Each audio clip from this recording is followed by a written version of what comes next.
introduction in which I sketch the necessary context and provide you the necessary background. And then we will discuss 3 different techniques: Genesim, Gendis, and Mindwalk. And in the end, I will, as always, conclude my talk and give some future perspectives. So let's get started with part 1, the introduction. I will first explain what machine learning and data mining are, which are the domains in which my dissertation is situated, and then we will zoom in on one very specific type of machine learning algorithm, that being decision trees. Once we sketch the necessary background, I will be able to explain to you a difference between white and black box machine learning. And after that comparison, we can get to the research challenges or the objectives that I have been tackling over the last 4 years. Now, what exactly is machine learning and data mining? Here are some boring definitions, which we will make more concrete later. So machine learning is analyzing large quantities of data in order to learn certain parameters for a model by optimizing a certain objective function. And data mining is the process of discovering interesting patterns from large amounts of data. And this discovery is typically guided through machine learning. But let's make this more concrete. Let's assume someone went out for a walk in the forest and collected some leaves. And for each of these leaves, he or she measured the darkness of the green and the smoothness of the leaf. Moreover, we are provided with whether or not this leaf was a bay or chestnut leaf. And so this can be visualized as follows here. And so what we want to do now within the domain of machine learning is to create a model from this available amount of data that will be able to predict for future new leaves whether or not this will be a bay or chestnut leaf. So let's zoom in onto a very specific type of machine learning algorithm, and that being decision trees. And that sounds very sophisticated, but as you have probably already seen, we have all used a decision tree already in our life, namely in high school, where we had to exactly classify these tree leaves. We were asked certain yes and no questions until we ended up at a certain leaf here in the end, which contains the prediction for that tree leaf. Now we just accepted this and started using this, but one might wonder about how do we exactly find this structure of these trees? How did they come up with those questions and that specific order? Well, this is exactly what a decision tree induction algorithm tries to do. But before we can dive into how such algorithms work, let's first play a little game. And it's a game with life or death stakes involved. I will tell you to choose 2 things. You can choose one of the 2 bags depicted here on the slide, so bag A or B, and then you have to choose a color, red or blue. I will draw a ball at random from your chosen bag. And if you predicted the color of the ball I drew correctly, you will live. And if not, you will die. I will now give you just a few seconds to think about an optimal strategy that will maximize your chances of survival.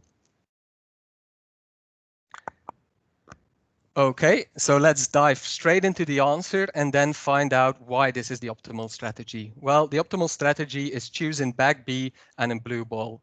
Now, why is choosing bag B better than choosing bag A? Well, as we can see, bag A contains almost an equal amount of blue and red balls. So we are very uncertain about the outcome if we draw a certain ball at random. Another word to say that the outcome is very uncertain is that the entropy is high. On the other hand, in bag B, the majority of the balls are blue, so we are pretty sure about the outcome. So the entropy is low. So now that we know what entropy is, we can use this concept in order to induce a decision tree.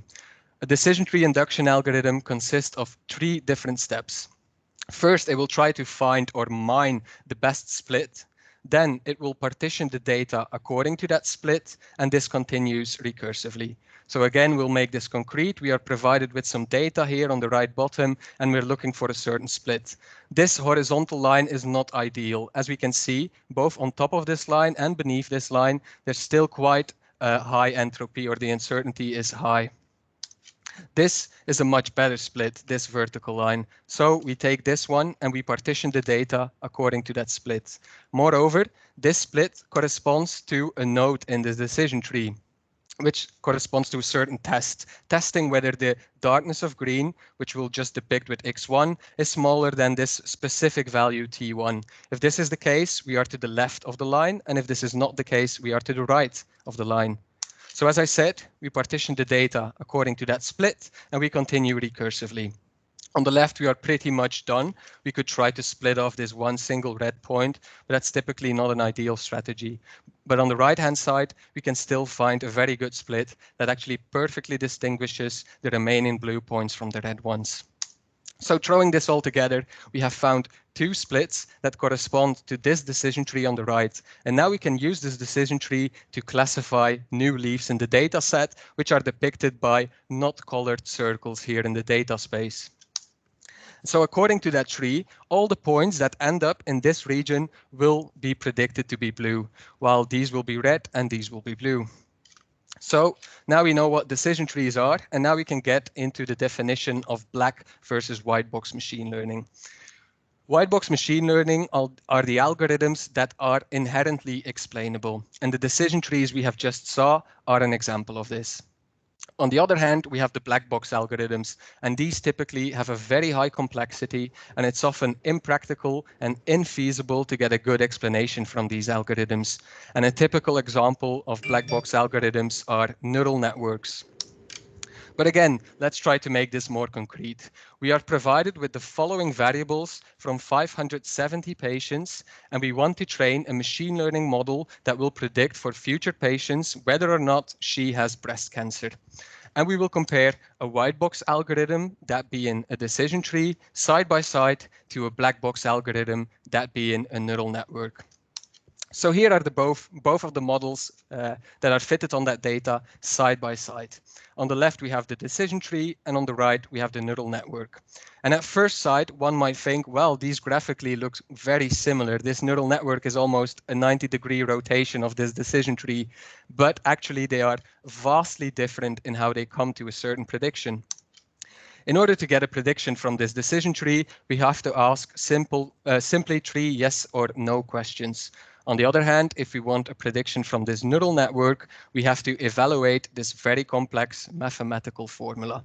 So clearly, this is inherently very explainable, while this is inherently not that explainable. So where does this explainability matter? Well, in certain domains, very high stakes are involved in the decision-making process, and we will refer to these domains as critical domains. And here, explainability truly matters. If we take a look at one of such domains, that being healthcare, the most obvious one, then we can take a look at the consequences involved to making certain wrong decisions. But before doing that, we'll first take a look at the two types of mistakes that can be made.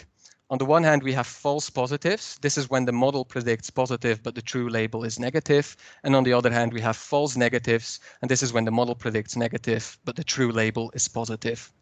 So if we take a critical application from the healthcare domain, such as the one we discussed previously, diagnosing cancer, well, if a doctor tells you today that you have cancer, but you are perfectly healthy, well, then unnecessary tests, and in the worst case, unnecessary surgery might be undertaken on you. And that is, of course, waste of money.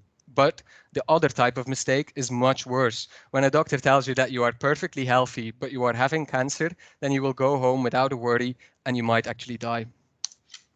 But there are other critical domains as well. For example, the financial domain for a typical application could be whether or not a certain loan is granted to someone. And we have pronouncing judgments in the law domain, which are, of course, very critical as well.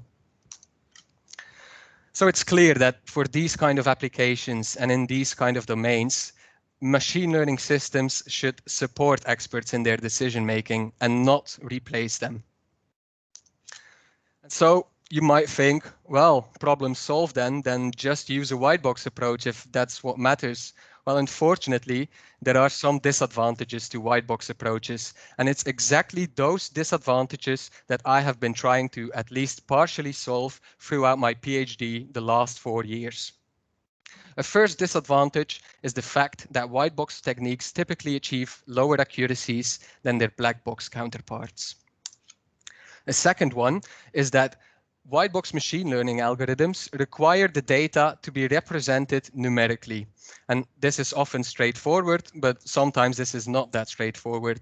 When we are dealing with complex data structure, but we will dive into that later in this presentation, such as time series and knowledge graphs, then we typically need to extract numbers, or we typically call it features, from these data structures. And this process is called feature engineering. And this is often as well effort and time intensive and can require domain knowledge. And a third disadvantage, which actually applies to all machine learning techniques and not only white box ones, is that they are fully data driven and they ignore a vast amount of existing expert knowledge that is available today. Okay, so that was part one. Now we can dive into the first technique. And this part will consist of 4 sections. I will first explain what genetic algorithms are, which are fundamental to this technique Genesim, but also fundamental for the technique we'll discuss in the next part, Gendis. I will then explain the why and the how of Genesim, and then I will briefly highlight a specific result for you. Now, what are genetic algorithms? Well, these are inspired by Darwin's theory of evolution, natural selection, survival of the fittest. Let's take a look at the long definition. So, genetic algorithms are biologically inspired optimization algorithms in which a population of individuals are evolved iteratively. In each generation, we will try to make pairs of individuals which will breed in order to produce new children or offsprings. Moreover, in each of those generations, individuals can undergo mutations or perturbations in their DNA with a certain probability. And after each generation, individuals have a certain chance of making it to the next generation, so a certain chance of survival. So this was a mouthful with a lot of jargon, but I think that we could all agree that this could be an excerpt almost from a biology book and not per se from a computer science book. But there are 7 key ingredients that can be defined or found here in this definition. And I listed them all 7 on this slide, but we will make this more concrete when we discuss how Genesim exactly works.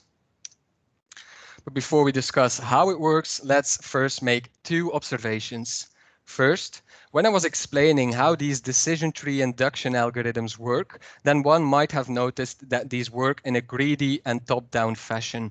They evolve node per node or induce node per node, and they do not care about what will follow in the tree. And of course, that's called being greedy, and that is always suboptimal. A second observation is the fact that if we make multiple decision trees, which are slightly different from each other, and we use them in combination to make a new prediction, then typically the accuracy is higher. But of course, this comes at a cost of a much lower interpretability. The end user now has to study many decision trees instead of one. So in light of those 2 observations, we proposed Genesim. Genesim is a technique, a genetic algorithm that will distill a single interpretable model from a collection of decision trees, which we typically call an ensemble. And the goal is to retain as many of the positive properties as possible from this ensemble. Now, let's dive into how Genesim works, and we will do this by discussing the 7 key ingredients of a genetic algorithm. First one being a population with individuals. So in Genesim, we have n individuals, and each of these individuals correspond to a certain decision tree. This is the DNA of the individual. Of course, a decision tree is still an abstract concept. We need to initialize or concretize each of these decision trees. And what we do in Genesim is we start from the original data and apply a little bit of sampling. So we choose a few from these points at random, and then we fit a decision tree using an already existing algorithm from this subset of data. And by doing that, we create n different trees. Each individual also has a corresponding fitness, and this will determine its breeding and survival chances. The higher the fitness, the better the individual. So this is very related to the survival of the fittest. What we do to measure this fitness of a certain individual is measuring the accuracy of this decision tree on a part of or on validation data. And with that, I mean data that was not used to initialize the trees from the previous step. And of course, we want the accuracy or the correctness to get as high as possible. A fourth ingredient is selection. Here we play Cupido and we select pairs for breeding. And we will take a look at one very specific kind of selection algorithm, but there's of course more than this single one. And what we will do is we will take K individuals at random from the population, and we will let them fight, just like gladiators, a tournament in the Colosseum. Fitter individuals, of course, have higher chances to kill all their opponents and win the tournament. And then we will take the winners from multiple tournaments and pair them up. A fifth ingredient, which is very important here in this algorithm, Genesim, and we will zoom in on this very specific step further in this presentation, is that we need to breed new children. What we do is we take two decision trees and we produce new ones, children, which retain the properties of both of their parents. A sixth ingredient is that of mutations. In each generation, a decision tree can undergo a small modification. Examples include changing a very specific node in the decision tree or cutting off an entire subtree. Finally, the survival or the replacement procedure. Here in Genesim, it's rather simple. Because of the breeding, the population is now larger than in individuals because new offspring has been added. So what we do is we sort all the individuals by their fitness, and then we take the N fittest one, and all the others will not make it to the next generation, unfortunately. So this is when we throw it all together and the 7 ingredients next to it. But let's zoom in on this very important and interesting step within Genesim, that being the breeding or the crossover step. So as I said, when we are doing crossover, we are given 2 certain decision trees and we want to produce new ones using the properties from those 2 trees. Now, this is not a very straightforward problem if we look at these 2 trees. It's not that easy. So what we will do is we will first translate these trees to a data structure that is much easier to work with. So as we knew from the introduction, each of those nodes in the decision tree corresponds to a certain line in the data space, or we will call it the feature space. So let's draw the lines that correspond to this tree. Let's start at the root node or the top node, and we find HR being smaller than 100 here. Well, this corresponds to a line perpendicular on the HR axis at the value 100. And then this continues recursively. So again, if we go to the left, we are below the line, and there we find a new node, that being that the systolic blood pressure needs to be smaller than 100. So we draw a line perpendicular to the blood pressure in this region of the feature space. And we can do the same for that other node on the right-hand side. So now we are left over with 4 different areas in this feature space, and each of these areas correspond to a leaf node or a bottom node of this decision tree. If we take the right one here, for example, well, then we are in the region where the heart rate is larger than or equal to 100, and the systolic blood pressure needs to be larger than or equal to 150. Or in other words, this corresponds to this region. And we can, of course, do the same for the other remaining leaf nodes to make a Peter Mondrian. And of course, we can do exactly the same thing for the second tree we were provided as well, which is depicted here on the right. And now that we have these data structures, the problem suddenly becomes a lot more easier. We can just slide these 2 feature spaces on top of each other. So now we have a new feature space that contains all the information from both the parents, and the colors depict where they do not agree, if it's purple, and red and blue if they both agree. But yeah, we are evolving decision trees and not partitions in a certain feature space within Genesim. So of course, we do have to make a translation back from this feature space to a decision tree. And as it turns out, this isn't a very straightforward problem again. There are multiple different decision trees that can be extracted from this single merged space. But let's take a look at how it is done roughly within Genesim. We again recursively try to identify lines that are unbounded in all dimensions except for one. This is a 2-dimensional case, so it's rather easy. It's unbounded in 1 dimension except for one. In the first step, we can highlight 2 different lines, which are unbounded in the blood pressure dimension. They go from the minimum value up until the maximum value. However, they are bounded in the heart rate axis as they have a very specific value for that one. So we have two candidates. We have to make an arbitrary choice, and let's pick the bottom one. And then we continue recursively. We try to identify lines in the bottom region and in the top region. In the top region, we again have two candidates. In the bottom region, we're only left out with one, so the choice is rather simple here. And this goes on recursively. So we keep making a tree, identifying lines, and then translating them to their corresponding nodes. So now on the right, we have a decision tree that contains all the information from both of the parents. And as you have noticed, and as I have already said, there are multiple decision trees that could be extracted from here. And so this is where the genetic algorithm shines. We extract one at random, we see how well it works, and we let the population evolve. We applied Genesim on a real-world use case in which we had data of headache patients, and this data described the frequency and the intensity of headache attacks, the location of the pain, and so on. And the goal was to classify whether this patient had migraine, tension, or cluster headache. And we noticed that Genesim achieved state-of-the-art results. So on to the second part, or the third part and the second technique called Gendis, and this stands for genetic discovery of shapelets. But first, let's take a look at some background, which will be very necessary here. We'll first take a look at what time series are, and then we'll zoom in on a specific concept within this domain called shapelets.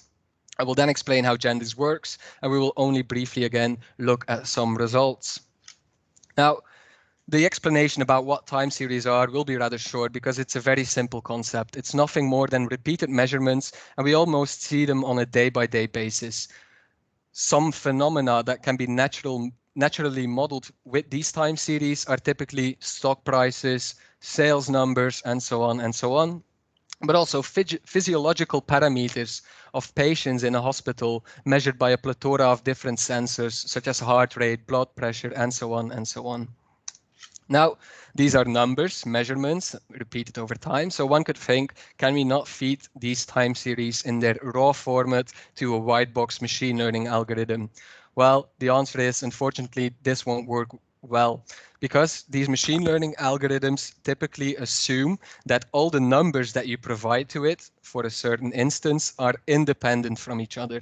And this is far from the case at a time series, because if we pick a certain value, then we will see that its neighboring values are rather similar.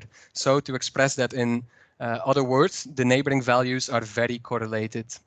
Moreover, we could run into synchronization issues as well. Now, we will be interested in classifying time series in their entirety. And as I mentioned, we cannot provide them in their raw format to a white box machine learning algorithm. So we will try to extract numbers from these time series. And let's make it concrete again. We are provided with some accelerometer data, only the x-axis to keep it one-dimensional, of two different scenarios, actors acting out a certain scenario. One is taking a gun from the holster and aiming it, and the other one is moving from the hip, aiming with your index finger instead of a gun. So here you can see those two actors acting out those scenarios. And on the left, you can see traces of an accelerometer that are being generated by those actors. Now, we are interested in identifying certain small parts within these time series that are very typical to a certain class. And these small subsequences are called shapelets. If we look at a typical trace from the scenario where an actor is playing out the no-gun scenario, then we can see a very small bump here in the time series. While if we look at the typical trace of the gun scenario, we do not see this bump. So we will say that this bump here is very typical to the no-gun scenario and that this is a shapelet. And then we can use these shapelet to extract numbers from the time series. Here we have again a concrete example with 4 different classes and 2 shapelets that were discovered. Once we have those shapelets, we can measure the similarity between the time series and those shapelets. On the x-axis are the similarities between each of the time series here and this first shapelet, while on the y-axis we have the similarities between all time series and the second shapelet. And as you can see, by just using these two distances to these two shapelets, we can already easily visually distinguish the four classes from each other. And so Gendis is a shapelet discovery algorithm.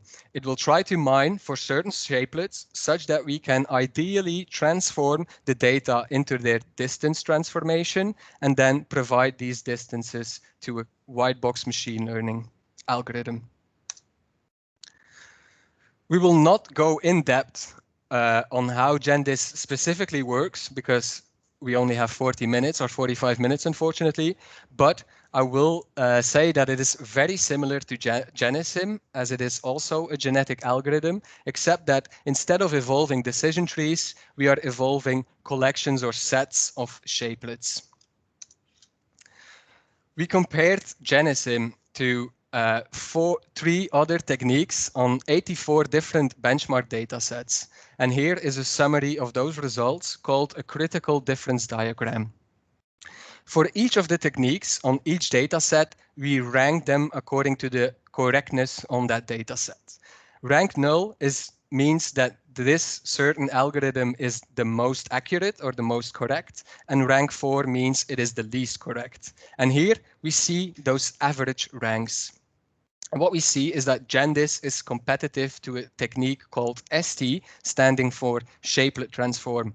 However, it should be noted that shapelet transform exhaustively tries to mine for shapelets, and this does not scale even to moderate-sized data sets. It could run for several months. Gendis, on the other hand, is a scalable alternative that will match its performance.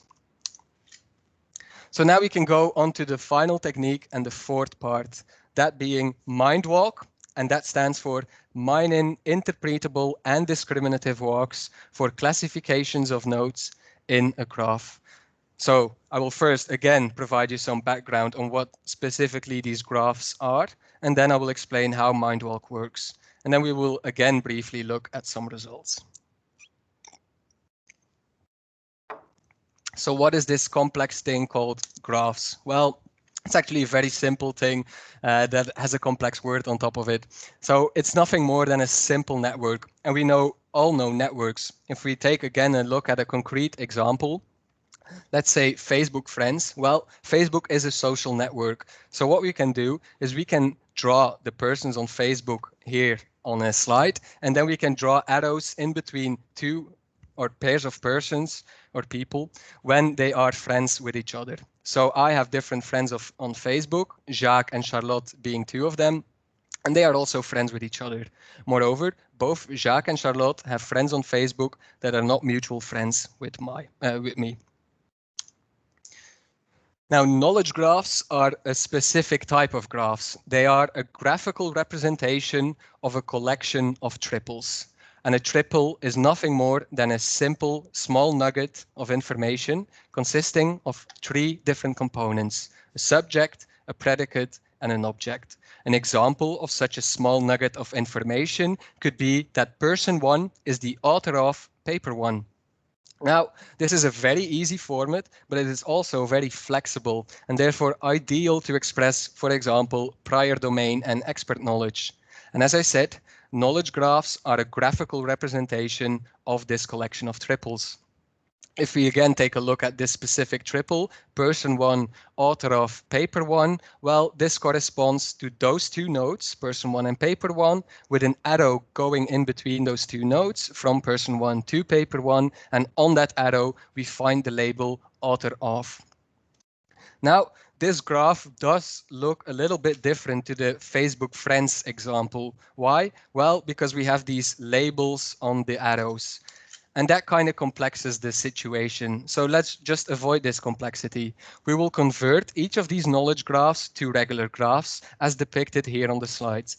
What we do is we take two nodes with their corresponding arrow and we convert them to three nodes with two unlabeled arrows in between them. So now on the right, we have a regular graph, which is transformed from the original knowledge graph, and we can use existing graph techniques. And now we will take a look at just like we had shapelets in the time series domain, we will now take a look at a very specific substructure of these graphs as well. And that substructure is called a walk. And a walk is nothing more than just a sequence of nodes that one can obtain by starting at a very specific one and then following the arrows. So let's take an example. We can start off here at person 1, arbitrary choice, and then we take one of those 4 arrows that leave person 1. Let's arbitrarily choose the one that goes northwest. So we end up in this node, alter off. From here, the choice is rather simple. There's only one arrow leaving it, so we take it, and we end up in paper 1. And so we can continue this to obtain a walk. Now, MindWalk is an algorithm that will mine for these walks, and these walks will have a very specific format. And once we have mined those walks, we can leverage them in order to classify nodes within our knowledge graph, or which has turned into a regular graph by now. So the walks we are mining for are of the following format.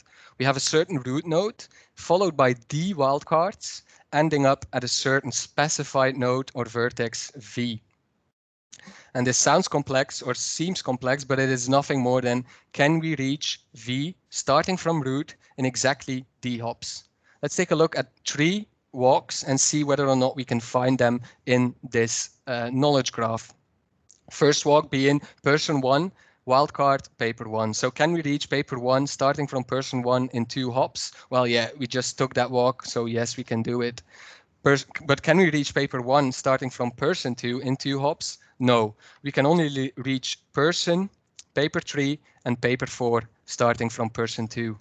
But can we reach paper 1 in 6 hops starting from person 2? Well, yes. For example, this walk, person 2, author of paper 3, which is authored by person 1, which is also the author of paper 1. So we just reached paper 1 in exactly 6 hops starting from person 2. Now, MindWalk consists of 4 different steps. First, it will mine for the walk or the best walk. Oh, sorry, it will first build a depth map, which will be a very important data structure that we will use. Then it will mine for the best possible walks using the concept of entropy that we discussed in the introduction. Then it will partition the nodes according to that best walk, and we continue recursively. So let's take a look again at an example. On the left, we have a very simple graph consisting of 8 nodes and just edges going in between them. And we are interested in classifying these 5 nodes into 2 different classes. One class is the yellow class containing nodes A, B, and C, and the other class is the blue class containing nodes D and E. The first thing we do is build this thing called a depth map.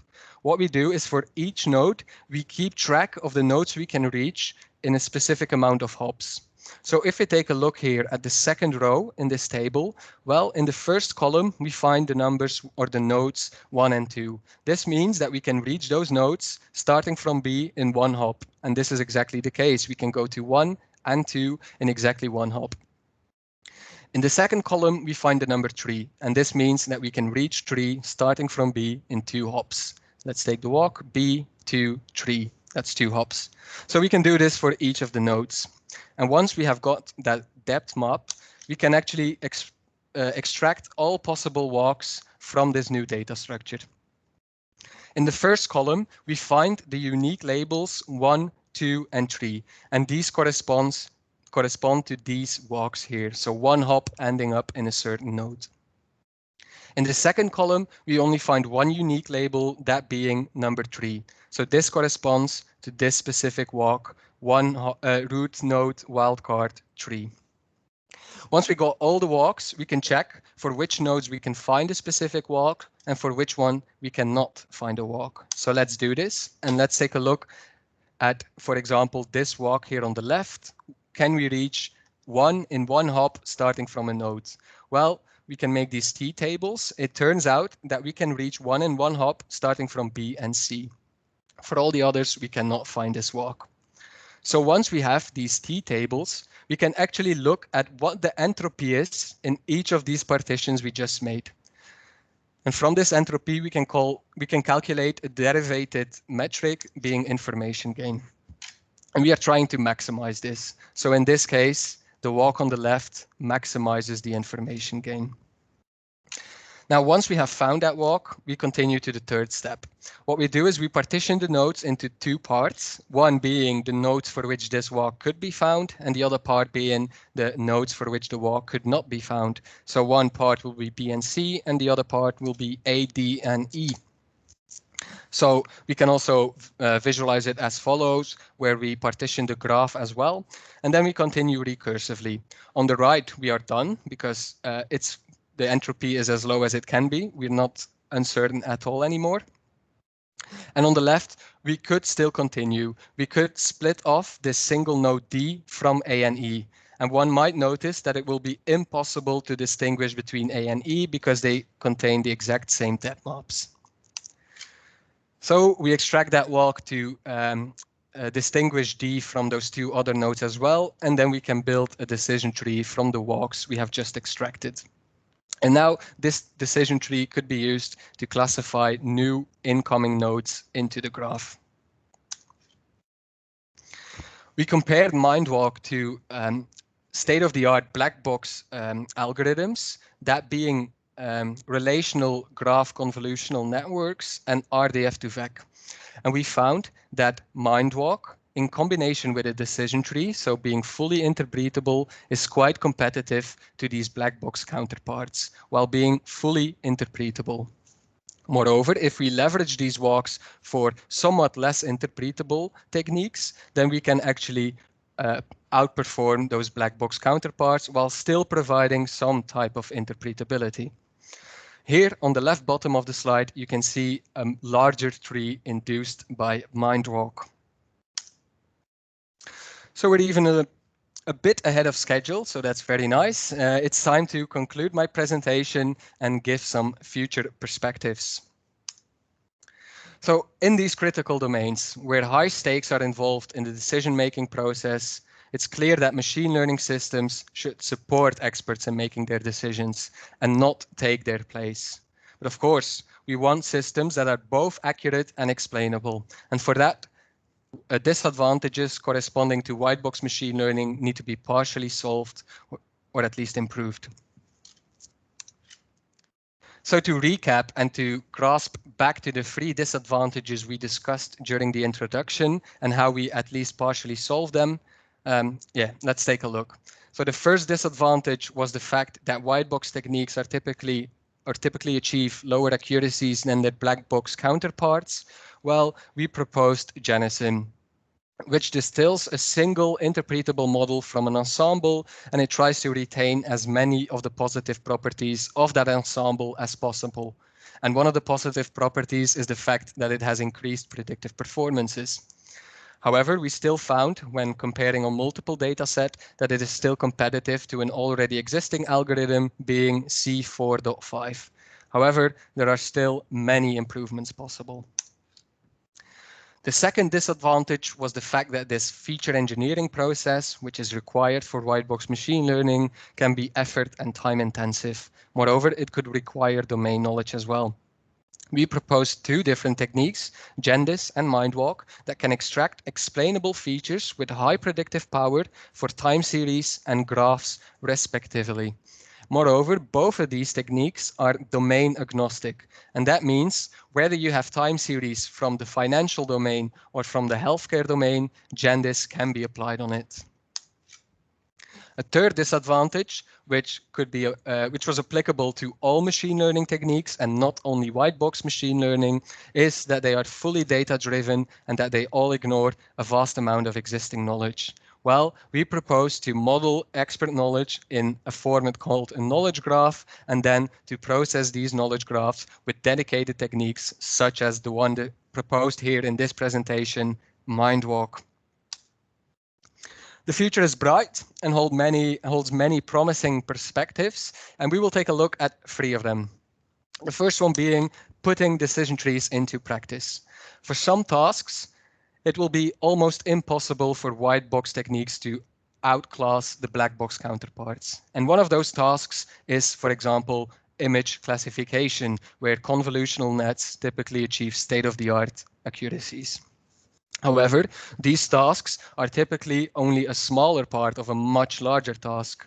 If we take again, for example, the breast cancer diagnosis, then the doctor could make the decision to take a certain scan. Of course, this scan will not be the only piece of information that this doctor will use. It will take into account your disease history and all your patient information as well. So an ideal world would integrate this one specific scan test into a decision tree. This decision tree would ideally be interactive as well, such that one could click on a node and get some inspection about why this scan decided that something was present. Moreover, data also has a certain collection cost. Some tests are more expensive to take than others, so this could be taken into account as well while inducing a decision tree. It's not only accuracy that matters. I mentioned the concept explainability a lot during this presentation, but of course, how explainable a certain explanation is a rather subjective concept. So as engineers, we typically like things to be objectively measurable. And for that, more user studies are required in order to move towards an objective measure of explainability. And the third and final one being one data structure to rule them all. Recently, temporal knowledge graphs are making their uprise and are in their infancy, and they are graphs that also contain a temporal aspect. So making techniques dedicated to these types of data structures could be very promising as well. And with those words, I would like to conclude my talk. Thank you all for listening. Ingenieur Gilles Vandewiele out. Thank you very much, Mr. Vandewiele, for this very clear and interesting presentation. I would like to ask the jury members to turn on their camera so that we can, so that the candidate can better understand the questions and looking eye to eye. So I will now ask the jury members to pose some questions to the candidate, and I would like to ask Dr. Ristowski, who I especially thank for being with us at 4 o'clock in the morning at his local time, to start with the questioning, if he's still awake. Yes, just I'm trying to turn on my camera. Yeah. Thank you for the great presentation. It was definitely worth waking up at 4 o'clock for it. Thank you. It's like a great work in both in quality and quantity, and it's quite impressive. So I won't go with too many questions, like just more like of a hypothetical question. So currently we all know that explainability is quite important, and that most of the decision actually requires some explanation. But do you see any like a near future where actually explainability will not be actually needed, and people will just blindly take the decisions coming out of the black boxes, and what would be the danger of it? Yes, so indeed, the ideal goal, especially in these critical domains, is that they work hand in hand with experts. So in order to actually measure the efficiency of that system, is that we should evaluate multiple scenarios. One could draw a scenario where only for example, a black box model takes predictions and a doctor actually just confirms what this black box tells you. Or we could have a scenario where the white box outputs predictions and there's no interaction between the doctor as well. And then we can have two scenarios where there's also interactions between the expert and the machine learning model. And in the end, we could find out or evaluate which of those four scenarios turns out to be more effective. And if it really turns out that this black box part is so much more or significantly more accurate, which I do not believe, then yeah, one could probably choose for that scenario. But let's say that even if it's like way more accurate, would there be any dangers like over time with just taking these decisions? Okay. Yes, so there's also some techniques out there that are able to explain the predictions of the black box model, but they have disadvantages as well. So they are only able to provide local explanations and not global ones. And there's some other disadvantages as well. So tackling those disadvantages in order to get a more clean grasp of what is internally going on within these black box would be very promising too. And that could be the best of both worlds. Thanks. Thank you. Thank you very much, Dr. Istowski. Then Dr. Fawaz. Yes, thank you. So thank you, Gilles, for this presentation. I'm very happy to be here. I'm very honored, and as like I have already asked a lot of questions in the internal defense, I will just ask some curious questions here. So in your conclusion, you talked about improvements for Genesim, and could you elaborate more on that? Yes. So indeed, Genesim was written in 2016, so I had 4 years less of experience, I would say. And so it isn't a very efficient optimization. While we did show that it, as a proof of concept, that it really could work, the algorithm itself is rather slow when we compare it to already existing algorithms, for example, from scikit-learn with multiple contributors and a very popular framework. Well, those existing algorithms are typically much more efficiently. And so Genesim, what we noticed is that the accuracy typically improves if we let it run for more generations. But because it is so slow, we cannot let it run for a long number of iterations. So a big improvement would be to actually re-implement it and to use existing frameworks in order to reduce the load. And then we would possibly be able to let Genesim run for a much longer time. Also do hyperparameter tuning, which was also a thing we did not do, while we did do those for the existing algorithms we compared with. And so that could actually make Genesim shine above all, I believe. Okay, definitely interesting. Yes, so on both axes, accuracy and implementation-wise. Yeah. Thank you. And another question about the time series, like what would you say are the main advantages of time series feature-based approaches like shapelets or Gendis compared to models that directly use the raw input time series to the machine learning model, since these latter raw input time series are giving much more accurate results in terms of accuracy.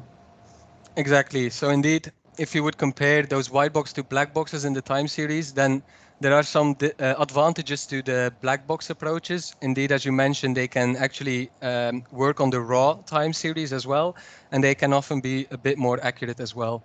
But the main advantage of using a feature-based approach is that you actually know what these features are. You can look at the model, you can look at the features, and you can understand how this was exactly extracted. And so this gives you some insights into the model, and this is necessary when you want to work hand in hand with an expert. Yes, indeed, I agree. Okay, thank you. Thank you. And that's all for me. Thank you, Dr. Fawaz. Professor Deligiannis. Thank you, Mr. Chairman. Thank you, Gilles, for the very nice presentation. Very interesting work. So I was wondering, there is the description between the white box models and there is the description between the black box models. Sometimes, there are models that they stand in the middle, or somewhere in the gray zone. For instance, algorithms where models where you have an algorithm which is well studied, and then instead of using the algorithm, you use a trained version of this algorithm with data. I was wondering, what's your opinion about this kind of models? Do you think that actions should be in the direction of the two axes, the white and the black, to improve explainability of the black or to improve accuracy of the white, or something in the middle? That's indeed a great question. So one might actually assume that black boxes will maybe never achieve the explainability of white boxes, while white boxes might maybe not ever be able to achieve the accuracy of black boxes. So there will always have to be a certain choice made for accuracy or explainability. And I think this always depends on the certain application at hand. For these critical domains of which or applications for which we gave an example, then I do believe that an interaction between the model and the expert is necessary, and that this interaction is very difficult if the model itself is not explainable. But indeed, there are some which we will call gray box techniques, which also offer some kind of explainability. And these could definitely be suited for some applications within these critical domains, but not all, not the most critical ones. So would you maybe consider scalability in the interpretability or explainability, right? Like depending on the expert that you're dealing with and depending on the application that you're dealing with, then you can basically have a scalable explainability approach that addresses different stakeholders. Yes, so indeed, also depending on the expert, it could be that, for example, if the expert has a bit of a computer scientific background, then it could maybe be easier to understand these gray box algorithms as well. So I would again evaluate different scenarios. So we let experts interact with black boxes, gray boxes, white boxes, some kind of controlled trial control kind of experimentation, and we see which scenario is the most efficient. Okay, thank you, Gilles, for your answer. I'm done, Mr. Chairman. Thank you. Okay, thank you, Professor Deligiannis. Then we go to Professor Dane. Thank you, Mr. Chairman. Gilles, I want to congratulate you with the presented work. It's high quality work, it's many publications, and it also goes well beyond the state of the art. I have one question about the automation of the software. So can all your work and code be used in a fully automated way by non-experts? So is it a one-button approach, more or less? It is not possible as is, but I do believe that there is not a lot of effort needed in order to make this. So we would need to make a graphical user interface as a first part as well, in order to indeed, like you said, just be able to push one button. But it is possible to automate this. So we try to conform to very specific standards within the machine learning domain. For example, the scikit-learn API is something we always try to follow. So we can try to, or can even reuse certain components from there, such as hyperparameter tuning, and these kind of things can be reused from scikit-learn. So that will allow for automation of fitting these models. Okay, thank you. Thank you. Much, Professor Dane. Professor Van Hoeken? Yes, Gilles, I had the chance of collaborating with you on different projects, and I'm sure today you convinced the audience of what I already knew, that you have done an impressive amount of very interesting work during your PhD and improved the state of the art on multiple fronts. And maybe the most controversial contribution was where you softly killed publications in Nature and other top journals due to their over-optimistic results due to oversampling. So congratulations on the work done and the nice presentation today. Thank you. You focus on supervised learning in your dissertation. In many machine learning projects I work on, I learned that, especially in industry, more than 90% of companies only have unlabeled data, and there we lack experts willing to label data. Here, you mostly worked on health projects, so for some labels will be available, but for others you also have a huge annotation task at front. This way, you kind of you need to deal with bias introduced by the annotator on one hand, and bias in the data, as maybe some classes of patients might be underrepresented, and in extremis, every person is unique. Will your outputted probabilities and explanations be sufficient to detect the bias introduced by the annotators, respectively, that was available in the data? It might be difficult to detect, but we should try to avoid this, for example, annotation bias up front, I believe. And one way to deal with certain biases would be, for example, to let multiple annotators annotate the same sample or instance. So we have some form of redundancy, and then we can take a majority vote, for example, between all the annotators, and that could already solve some potential annotation issues. Another domain which will be very interesting to combine with the techniques discussed in my dissertation is that of active learning. As you said, it is indeed hard to get labeled data, and through active learning we could look for the samples that will be most informative for a certain machine learning algorithm. So combining our techniques with active learning frameworks could partially solve those problems you mentioned. Yeah. And yeah, do you think if we provide enough explainability and your results are translated to a form where they can be interpreted by the clinicians, do you think this will? Oh, I didn't understand the last bit.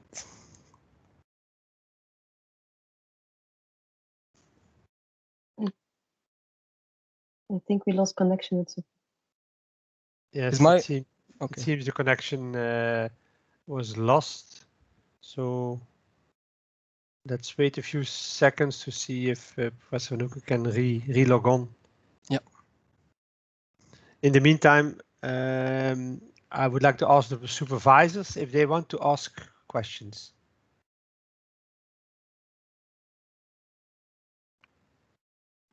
Well, I have a question. Yeah, go ahead. Gilles, thank you for a very nice presentation and be able to working with you these last years. It was truly a blessing. We had some fun times and some great discussions. Likewise. The only question I want to ask is, as you said in the beginning, you did a lot of work during these years that you were not able to present today. So maybe you could highlight the one that you could not present today that you were most proud of and why. Well, then I'll mention the one that Sophie actually shortly spoke about. So we were involved in a project called Preterm, in which we tried to estimate the time to birth for patients at risk for preterm birth. So during that study, we were working on EHG data, electrohysterogram data. And we were trying to see whether there is a signal present in that kind of data to predict the time of birth. So as a PhD student does, I was looking at the related work and I was searching for all kinds of methods. And what I was finding is that all these techniques were almost achieving perfect accuracy, while Al was only achieving just moderate accuracies while doing local experimentations.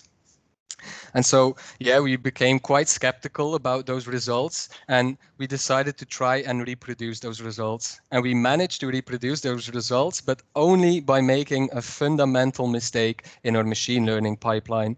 And so we figured out that all these studies made this fundamental mistake. And there were many studies. There were over 20 studies published in all kinds of venues, such as Nature even. And so, yeah, we did write a study where we told everyone that that there was a fundamental mistake and that one should be very skeptical about those near perfect results. So yeah, that was a study that I am very proud of for sure. I also have a small question to Gilles. So first of all, I want to emphasize that it was a real pleasure to work with Gilles during the last years. Gilles is a very engaged, committed person, so we really enjoyed working with Gilles. And Gilles also participated or contributed to many projects and participated to many data competitions. So he built up a lot of expertise as a data scientist. And the small question that I have is related to this. So if you look at data analytics problems, they typically consist of 4 different steps: finding data, provisioning data, preparing data, and then do the actual analysis and apply the machine learning techniques. And then the question to Gilles is, if you compare the time is needed for the first steps, so the first 3 steps, compared to the time to do the actual analysis and apply the machine learning. In your opinion and based on your experience, what is this typical ratio or time division in your opinion? Yes, that's indeed a very good question. And I think this will also be somewhat application specific. There are certain domains or certain types of data that can be very easily collected and even labeled. But in other domains, it's very hard to collect this data and label it. And so in machine learning, we also have a very important saying, which is garbage in is garbage out. So if the quality of those 3 first steps is not good enough, well, then you won't be able to make a good model. So those 3 steps are almost the most important ones of the pipeline you discussed. So yeah, always allocate a significant chunk of the time to those first 3 steps, I would say. So I would say there goes more time into the first 3 steps than into the final step. And a typical number in literature is 80% for the first 3 steps, and then 20% only for the last step. Is this corresponding to your experience build-up, or do you have different numbers in mind? Yeah, that is a good question. I maybe had a bit of luck that I never had to concern myself a lot about those first 3 steps. As a machine learning practitioner, I mostly already was provided the data and I just had to make the best possible model. The same goes for all the data competitions in which I participated. We get data that is ready to use and we just have to find the best modeling technique. And I think those 3 first steps are expertises which are independent from the machine learning expertise. I think, yeah, we have data engineers and machine learning engineers. So yeah, they are both very important domains, but they require different expertises, I would say. So it's hard to put a real number on it because I wasn't involved in the first 3 steps that often, but I think the 80-20 rule, the Pareto rule, is always a good one to go for, yes. Okay, thank you very much for sharing your insights. Thank you. Thank you, Philippe. Okay, thank you. Then Professor Van Hoeken, you were cut off, so maybe you want to ask something else? Or yes, you were... yes, indeed. Yeah, was my last question was yeah, given that you solve explainability as one of the biggest hurdles, but having a working computer is also a hurdle in adopting AI in healthcare. Do you think that your explanations and will it be sufficient to have machine learning accepted in healthcare, given that you, of course, also solve the legal and ethical challenges, or do you think mathematical proof or something else will be needed before it gets adopted in the decision making? Yeah, so again, I would advise these clinical trials. So one could have an A/B test where A is a doctor not using this white box machine learning system, and B is a doctor where a white box machine learning algorithm is used hand in hand. And if it turns out in this clinical trial that scenario B is much better than A, then I do believe that there is no reason to not adopt white box machine learning in healthcare. And what do you see the biggest legal and ethical hurdles to be solved? There's a few indeed. If there's a wrong decision, for example, who is responsible? Will it be the doctor or the one who made the model? So these are things or difficult questions that need to be solved first. There's also other concerns. For example, the more data, the better machine learning, but we have this GDPR in Europe, so it's not that easy to use other people's data.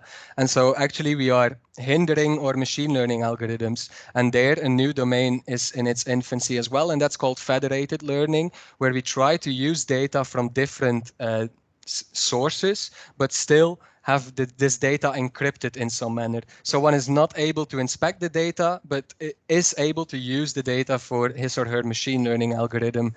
So that's also a very important hurdle that needs to be overtaken as well. And I think those two are the most important ones. Okay, thank you very much. Thank you. Okay. Any other questions from the jury? Okay, not immediately. Thank you very much. Then members of the audience can also ask questions. If you would like to do that, please put on your camera. I see Peter your microphone, yes, and your microphone, and then you would normally pop up on our screen, and then you can ask your question. Yes. Hi, Gilles. Incredible presentation yet again. I'm really impressed with your body of work that I didn't know in depth, but it was a really good overview, I would say, of what you worked on. I have two small questions. The one, it won't surprise you, is about the KG part. It's this is the in-depth question. The other one is a more general question. So the first question is, you say something like okay, you have the overview of the labeled the labeled edges on the graph, and then you transform it to what you see as a more regular graph. I'm a bit surprised because in my view the former was the regular view of the graph. So what do you see as the regular form of the graph? And do you want to change something on the RDF knowledge representation model then, or could RDF then be better for better tuned towards machine learning? Yes, that is a great question. So indeed, what I see as a regular graph is a directed graph. So you have arrows without labels on those arrows going from two or in between two labeled nodes. And so what we had was a multi-relational directed graph. That is what a knowledge graph is. There is multiple types of relations. So the other one is uni-relational. And so that's the conversion we make. And while this conversion or transformation is very convenient, it allows us to reuse existing techniques. It could be that we are actually losing somewhat of information there. We are converting these labeled edges to nodes, and we remove all the labels from edges.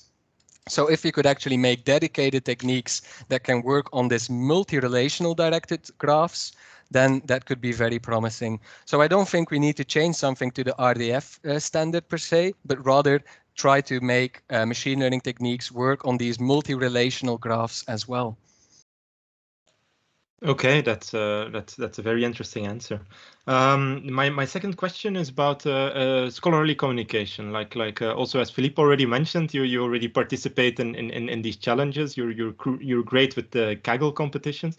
But what I always use you for as an example is for someone who's great at publishing about online, or also in more popularizing blog posts. You have a great website, a great overview of your publications, of the software you wrote. You actually also write the software packages, and so on and so forth. So I think a lot of PhD students will become really nervous when they look at your work, and if they say, do I also need to do all these kind of things on the side as well? And then I'm not yet talking about the regular academic tasks like reviewing and reading papers from other conferences. So I want to ask you, like, if now there's a PhD student in the audience that just started out, what would you recommend to her or him to focus on? Do they need a website? Do they need to write blog posts? Like, how would you go about that? Yeah, indeed, a great question. So if you start out today, then there's many things that you can do in order to communicate your work to more the broad public, I would say.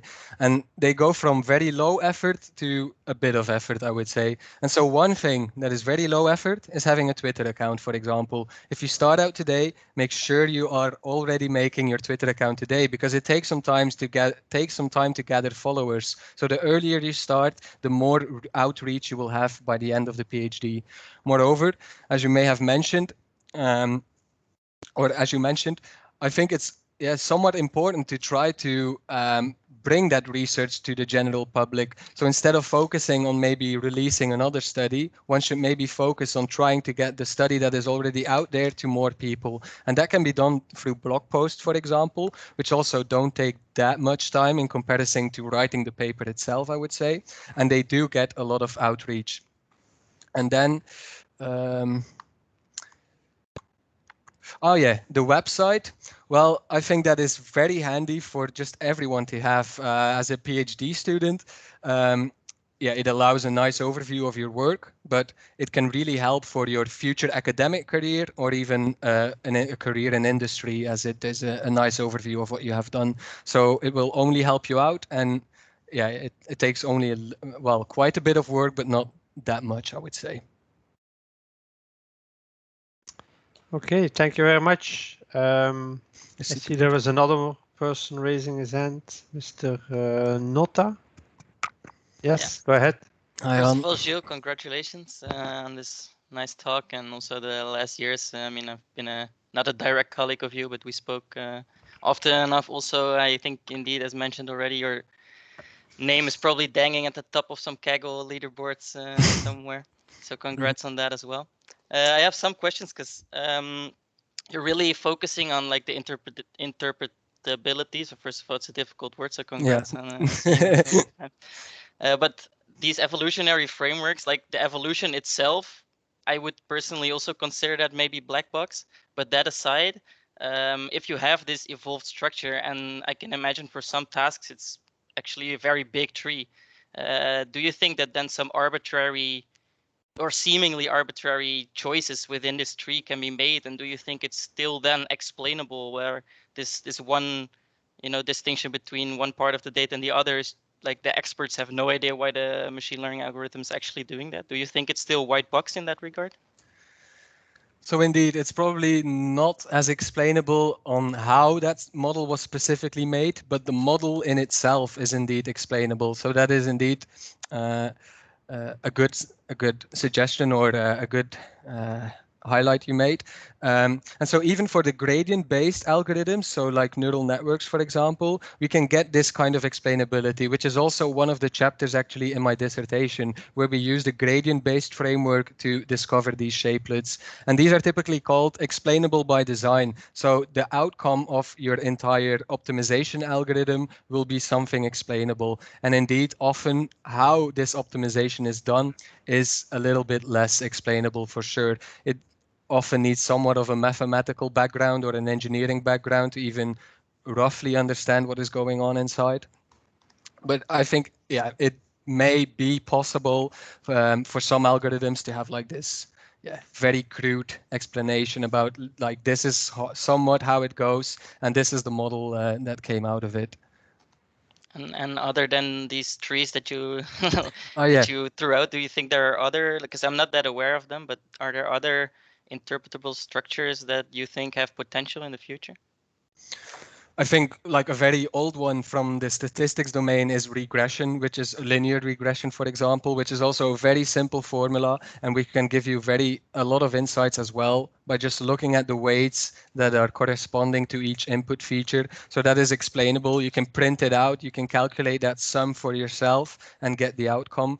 So in that way, it is interpretable. Also, Bayesian networks are typically very interpretable as well. You can take a look at the graph, see what impacts what variable and so on, but those require quite some knowledge in order to construct them.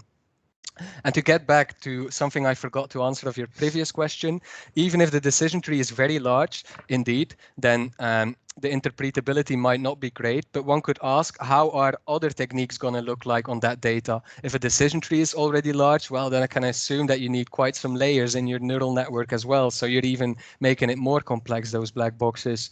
And one thing that is important to note is that, well, you can take a look at the entire decision tree in order to globally understand what the model is doing. But in order to get an explanation for a certain prediction, one only needs to look at the path that is taken in the decision tree. So that will be in function of the depth of the decision tree, which is typically much lower than the number of nodes in that tree.